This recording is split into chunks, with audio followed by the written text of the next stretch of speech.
Welcome back. We're listening to Nylon Pink and TKO. Today, I'm excited to welcome back my friend, Bonnie Rubenstein.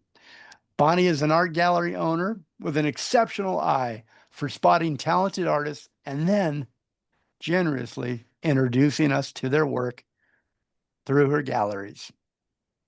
For many years, Bonnie oversaw the historic grain silo along the railroad tracks in the Santa Barbara Funk Zone.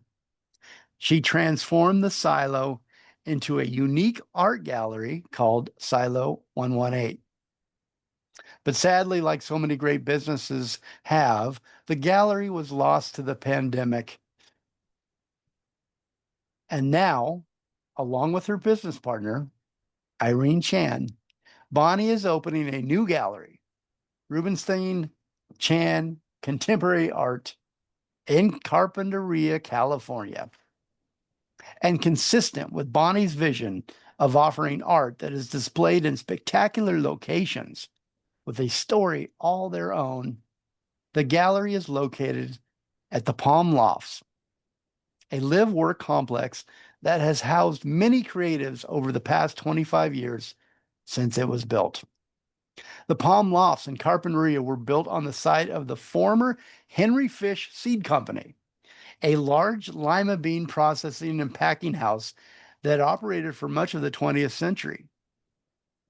The Carpinteria Valley was the first area in the United States to grow lima beans commercially, beginning in the late 1860s. Rubenstein Chan Contemporary Art is nicknamed The Bean in honor of the building's history. On the upcoming gallery opening night, September 13th, Bonnie is featuring the art of Sijia Chen, Chiho Harazaki, and Kaoru Mansour. The opening exhibition brings together these three exceptional artists whose art practices explore themes of identity, belonging, and human connection. It's called Unfold. Joining the opening night of the 13th is photographer Patricia Houghton Clark, who will also have her studio and A18 open to the public that night. And I'm so happy and honored to introduce to you, for the first time on the show, artist Sijia Chen. Sijia creates intricate, let me start over. And introducing artist Sijia Chen. Sijia creates intricate paper cut collage paintings, sculptures, and public art rooted in questions of cultural identity and community. Using materials such as immigration forms, menus, and family photographs, Sijia transforms personal and collective histories into layered visual narratives. Welcome, both of you. Thank you. Thank you So for having nice. us. It's so nice to see both of you. So nice to see you, Bonnie. We got to catch up a couple days ago, and I visited the gallery. I had a sneak peek, and thank you for that invitation. I want to mention to everybody that's going out to the show on the 13th, be very careful. There are some lima beans growing right at the entrance. There are beautiful little buds starting to shoot up. So Bonnie, congratulations on the new gallery. Oh, thank you so much. Yeah, we're recreating the whole lima bean effect. And, you know, this gallery is also on the side of a railroad track, just like Silo was. I don't know what that is about me, but I'm attracting trains. Well, maybe it's that you secretly hope to jump on one day and just ride it as far as it goes. Yeah. You've got that dreamer spirit. Yeah. So anyway, this first show called Unfold has three artists, as you have mentioned, Sijia Chen, Chiho Harazaki, and Kaoru Mansour. And these are all extremely talented, very thoughtful women who live in LA and who are from either Japan or China. And they bring that sensitivity of being a foreigner or an immigrant into their work. And it's very, and it's exceptional work for all of them. I specifically like Sija's work, she was the first for me to reach out to. It's three-dimensional, but if you look at it online or if you look at it anywhere flat, it looks two-dimensional. So it's a real surprise, and it's really astonishing work. And when you look at it closely, there's such detail and there's so much that goes into it. It's really transforming. So anyway, come to see the opening on Saturday, September 13th from 3 to 6 p.m. Meet Sijia, meet the other artists, and let's have a good time. Let's Now, open did you the gallery with a choose? bang. Yeah, did you choose the art from the artwork and the artist through their work, or how did you find each of the artists? I mean, the gallery opening, opening night is such a big night, such a special night. How did you choose the artists? Well, it started with Sijia. She doesn't know this, but it did start with her because I saw her work in LA. And it left a major impact on me. I knew I always wanted to show it or I wanted to be around it because it's so potent. And when Irene and I decided to open this gallery, the first person I reached out to was Sija. And honestly, I was surprised she said yes because Oh. she's an internationally known artist, and we were a brand new gallery. Nobody ever heard of us because we didn't exist until now. Mhm. And so the artists also took a leap of faith by joining up with us for the first show. And so Sija said yes, and then it just sort of snowballed into Kaoru and Chiho. Other people recommended them. I looked at their work online, then went to look at the work in person and loved it. And so I think anybody who comes to the gallery is in for a real treat. Yeah. CJ, is that how you remember it? Oh, yeah. And Bonnie reached out to me introducing the new gallery. I'm just very excited that she's bringing my work into Santa Barbara region. And I'm always in support of new expedition in art by galleries, by, artists. So I'm very thrilled that I can be part of the show. And thank you, Bonnie, for having me. Thank you for coming.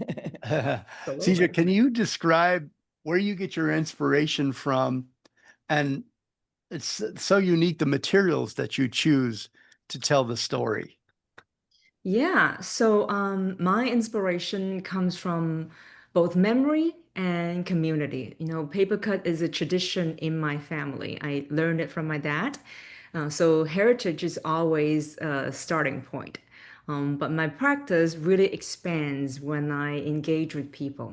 Having moved around growing up, I understand firsthand the aspiration and challenges of human movement. And those journeys leave behind memories and stories, which I make tangible into my papercut collages by using materials I collect. I think Bonnie mentioned or not, but the materials are immigration forms, menus, photographs, letters, anything that people find personal and connected to. And these everyday traces become layered paper cuts that I think reflects landscape and culture and identity and migration. And I also work in public art. I'm not literally using people's paper in those projects, but the spirit is the same, drawing from the collective voices and histories. And in public spaces, I translate the spirit into large scale artworks that respond to local stories, cultures, and environments. And it's still about honoring and reflecting the community, but in a way that is visible, interacted, and shared by everyone who encounters it.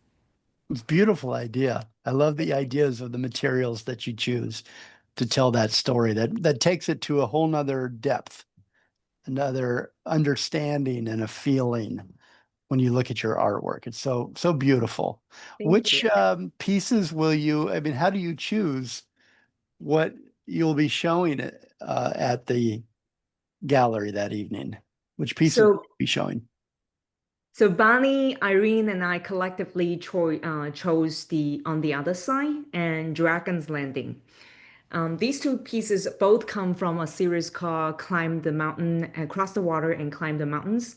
This phrase comes from an ancient book. It's called the Book of Odes, and it's a Chinese ancient book. It describes a long and challenging journey, and something that I think resonates deeply with the immigrant experience of both mine and many others. And I think in those pieces, by saving scraps of papers and using them to create my work, I'm really like holding space for memory and reflection. So you're right. This material very it seems very untraditional, unconventional, and they are very also very ordinary. But they're traces of our identity, our longing, our journey.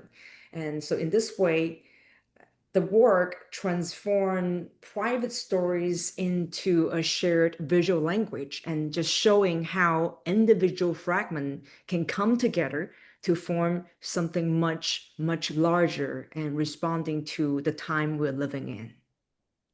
What do you hope that people would take away from the show, from your artwork? That's a good question. I hope people can look at my work and think about their own life, their own journey, has a dialogue within.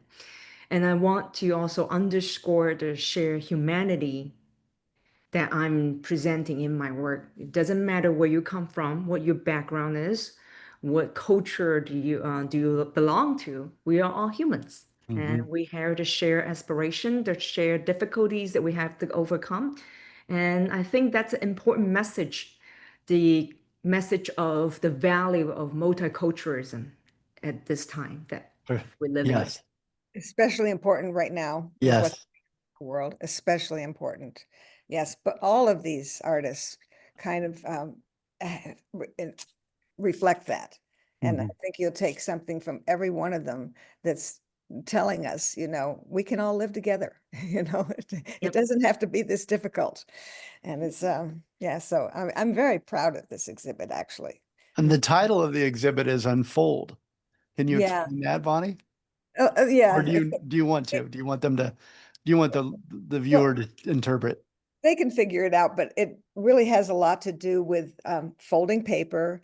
In Chiho's work, there's a lot of origami, and she also works with washi tape. So a lot of her images have tape as well as paint on them, and they're really interesting. She has a whole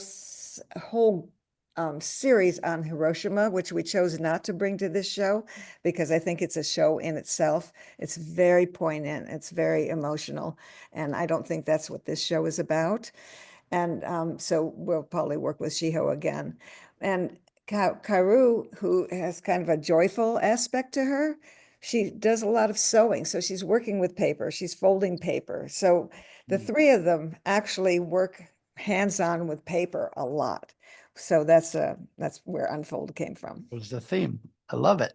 Yeah. Well, I can't wait to get out there on the September 13th to the gallery opening. What an exciting night for you, Bonnie. So the opening exhibit brings together these three exceptional artists, again, whose art practices explore themes of identity, belonging, and human connection. It's called Unfold.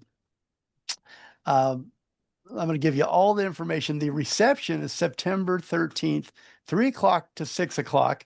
It's on 410 Palm Avenue, B3 in Carpinteria, California. The exhibit runs September 13th through October 26th. And you can go to the website, rubensteinchan.com, RubensteinChan.com, on Instagram at Rubenstein Chan as well, _Chan. And you can see a short film of Sijia's work created by the Victoria and Albert Museum. It's just an incredible little piece. I'm going to put the URL that you can click on and go see that video in the podcast copy.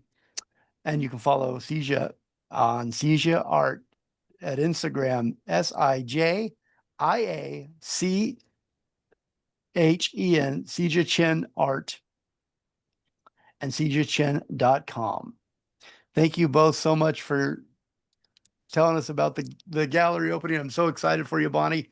And I can't wait to Can meet I you. just put in a plug for my partner, Irene Chan? Yes. If we hadn't met, this wouldn't have happened. She's an amazing woman, and I'm really, really pleased to be working with her. And she's had a lot of influence on the show and on the whole, on our partnership. Well, I can't wait to meet her and all the artists on September 13th, again, 3 to 6 o'clock out at Rubenstein Chan Contemporary Art opening exhibit. It's called Unfold. Again, it's 410 Palm Avenue, B3, Carpinteria, California. I'll see you out there. Here's Okay. Nylon Pink with All Heart right. Attack. Thank you both. Thank you. Thank you.